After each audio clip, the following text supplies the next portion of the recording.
ইউনূস সরকারের final exit plan, 180 দিনের গুজবের কফিনে শেষ পেরেক। 16 নাকি 17 তারিখ বঙ্গভবনে কার হাতে উঠছে নতুন বাংলাদেশ?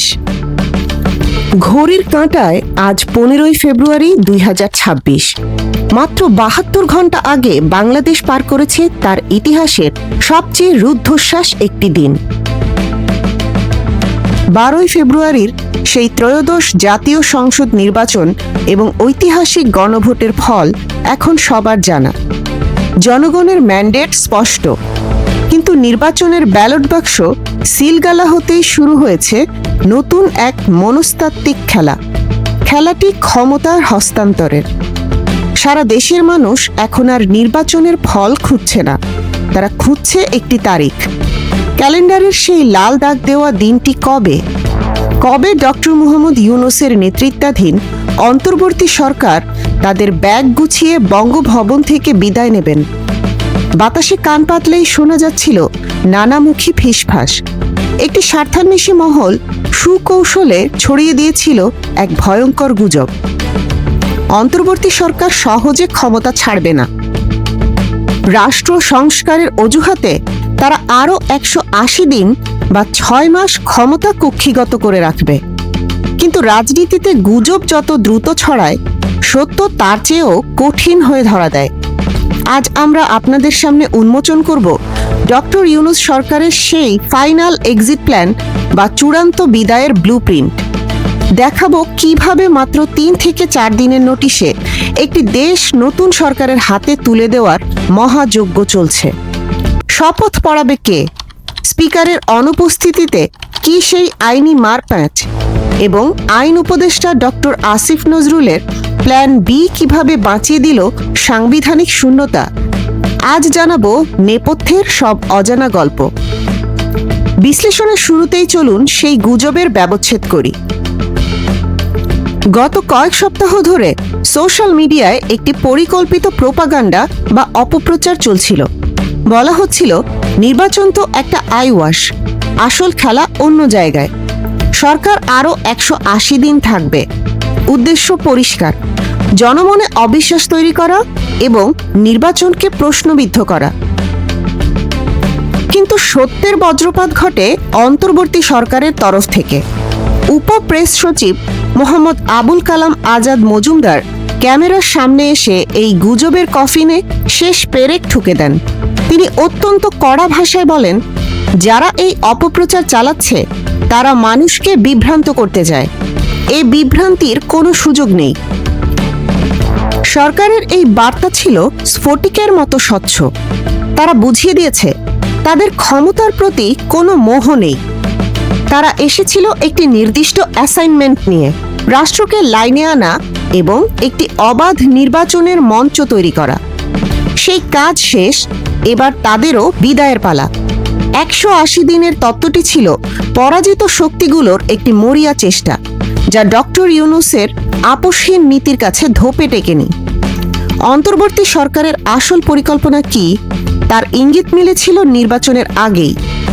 গত 5 ফেব্রুয়ারি বৃহস্পতিবার রাজধানীর ফরেন সার্ভিস একাডেমিতে বসেছিল প্রধান উপদেষ্টা ডক্টর মোহাম্মদ ইউনূসের সভাপতিত্বে উপদেষ্টা পরিষদের এক রুদ্ধদ্বার বৈঠক। বৈঠক শেষে বাইরে অপেক্ষমান সাংবাদিকদের সামনে আসেন প্রেস সচিব শফিকুল আলম। তিনি কোনো কূটনৈতিক বা ঘোরানো ভাষা ব্যবহার করেননি। সরাসরি বললেন এমন এক কথা যা বাংলাদেশের রাজনীতিতে বিরল। তিনি জানালেন সবচেয়ে দ্রুততম সময়ে হ্যান্ডওভার বা ক্ষমতা হস্তান্তর হবে। যদি দেখা যায় এমপিরা 3 দিনের মধ্যে শপথ নিয়েছেন, তবে 15 বা 16 ফেব্রুয়ারির মধ্যেই নতুন সরকার দায়িত্ব নেবে। আমার মনে হয় না এটা 17 বা 18 তারিখ পর্যন্ত গড়াবে। একবার হিসাবটা মিলিয়ে দেখুন। 12 তারিখে ভোট গ্রহণ, 13 ও 14 তারিখের মধ্যে নির্বাচন কমিশনের গ্যাজেট প্রকাশ, আর 15 বা 16 তারিখের মধ্যেই বঙ্গভবনে নতুন প্রধানমন্ত্রীর শপথ। দক্ষিণ এশিয়ার রাজনীতিতে এত দ্রুত ক্ষমতা ছাড়ার নজির আর একটিও নেই। বিশ্লেষকরা বলছেন অন্তর্বর্তী সরকার প্রমাণ করতে চাইছে যে তারা 1 মিনিটও অতিরিক্ত ক্ষমতায় থাকতে রাজি নয়। যেই মুহূর্তে সংখ্যাগরিষ্ঠ দলের নেতা নির্বাচিত হবেন, ঠিক সেই মুহূর্তেই তারা চাবি বুঝিয়ে দেবেন। কিন্তু চাইলেই কি 3 দিনে ক্ষমতা দিয়ে দেওয়া যায়? এখানেই আসে সংবিধান আর আইনের বিশাল এক গোলক ধাঁধা। নতুন এমপিদের শপথ পড়াবেন কে? সংবিধান অনুযায়ী স্পিকার নবনির্বাচিত সংসদ সদস্যদের শপথ বাক্য পাঠ করান। কিন্তু বর্তমান বাস্তবতায় স্পিকারের পদ বা তার উপস্থিতি নিয়ে এক বড় ধরনের আইনি শূন্যতা রয়েছে। ষড়যন্ত্রকারীরা ভেবেছিল এই শূন্যতার সুযোগ নিয়েই নির্বাচন আটকে যাবে, ক্ষমতা হস্তান্তর বিলম্বিত হবে। কিন্তু তারা আইন উপদেষ্টা ডক্টর আসিফ নজরুলের আইনি প্রজ্ঞার কথা ভুলে গিয়েছিল। সচিবালয়ে বসে তিনি আগেই এই জটিলতার সমাধান বা প্ল্যান বি রেডি করে রেখেছিলেন। ডক্টর আসিফ নজরুলের ব্যাখ্যা অনুযায়ী সরকারের হাতে এখন 2টি শক্তিশালী বিকল্প বা অপশন রয়েছে। অপশন 1, রাষ্ট্রপতির মনোনীত কোনো ব্যক্তি, সম্ভব হলে স্বয়ং প্রধান বিচারপতি, নবনির্বাচিত সংসদ সদস্যদের শপথ পড়াতে পারেন। এটি হলে প্রক্রিয়াটি হবে সুপারফাস্ট। অপশন 2, প্রধান নির্বাচন কমিশনার সিইসি নিজেই এই শপথ অনুষ্ঠান পরিচালনা করবেন। তবে সেক্ষেত্রে আনুষ্ঠানিকতার জন্য হয়তো একদিন বেশি সময় লাগতে পারে।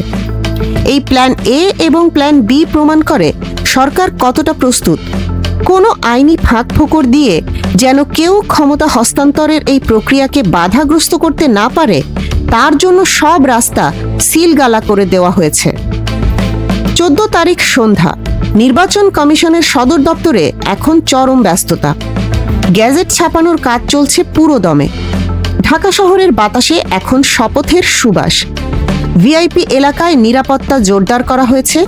বঙ্গভবনের দরবার হল প্রস্তুত হচ্ছে এক নতুন ইতিহাসের সাক্ষী হতে। প্রশ্ন হলো, তারিখটা কি 16 নাকি 17? সরকারি সূত্রগুলো বলছে যদি গ্যাজেট প্রকাশে কোনো যান্ত্রিক বা আইনি বিলম্ব না হয়, তবে 16 ফেব্রুয়ারি বিকেলেই হয়তো আমরা দেখতে পাব নতুন সরকারের শপথ গ্রহণ।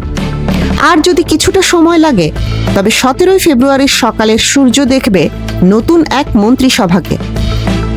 এই শপথ শুধু একটি সরকারের শপথ নয়। ভুলে যাবেন না, 12 তারিখের গণভোটে মানুষ জুলাই সনদের পক্ষে রায় দিয়েছে। আগামী সরকার ক্ষমতায় বসেই সেই 180 দিনের কাউন্টডাউনে ঢুকে পড়বে, যেখানে তাদের রাষ্ট্র সংস্কারের কাজগুলো সংবিধানে যুক্ত করতে হবে। ডক্টর ইউনূস তার কাঁধের বিশাল বোঝা অত্যন্ত সাফল্যের সাথে নতুন সরকারের কাঁধে শিফট করছেন। ডক্টর মোহাম্মদ ইউনূস সরকারের মেয়াদ শেষ হতে চলেছে। গত 1.5 বছরের এই যাত্রায় তারা অনেক কিছু করেছেন। বিচার বিভাগকে স্বাধীন করেছেন, পুলিশকে ঢেলে সাজিয়েছেন এবং একটি অবাধ ও নিরপেক্ষ নির্বাচনের মঞ্চ তৈরি করে দিয়েছেন। এখন তাদের শেষ কাজ সম্মানের সাথে প্রস্থান। যারা বলেছিল এই সরকার ক্ষমতা ছাড়বে না, আজ তাদের মুখে ছাই। 16 বা 17 ফেব্রুয়ারি তারিখটা যাই হোক না কেন, এটি বাংলাদেশের গণতন্ত্রে ফেরার এক ঐতিহাসিক দলিল হয়ে থাকবে। বঙ্গভবনের সেই লাল গালিচায় কার পা পড়ছে, কে কোন মন্ত্রণালয় পাচ্ছেন, আর বিদায়বেলায় ডক্টর ইউনূস জাতির উদ্দেশ্যে কি বলে যান, এই সমস্ত মাহেন্দ্রক্ষণের সরাসরি সাক্ষী হতে আমরা থাকব আপনাদের সাথে। প্রতিটি মুহূর্তের ব্রেকিং নিউজ এবং এক্সক্লুসিভ ফুটেজ পেতে চোখ রাখুন আমাদের চ্যানেলে। এতক্ষণ দেখছিলেন ইকো অফ বাংলাদেশ। প্রতিদিনের এমন নিউজ আপডেট পেতে সাবস্ক্রাইব করুন আমাদের চ্যানেল, সেই সাথে অন করে রাখুন বেল আইকন।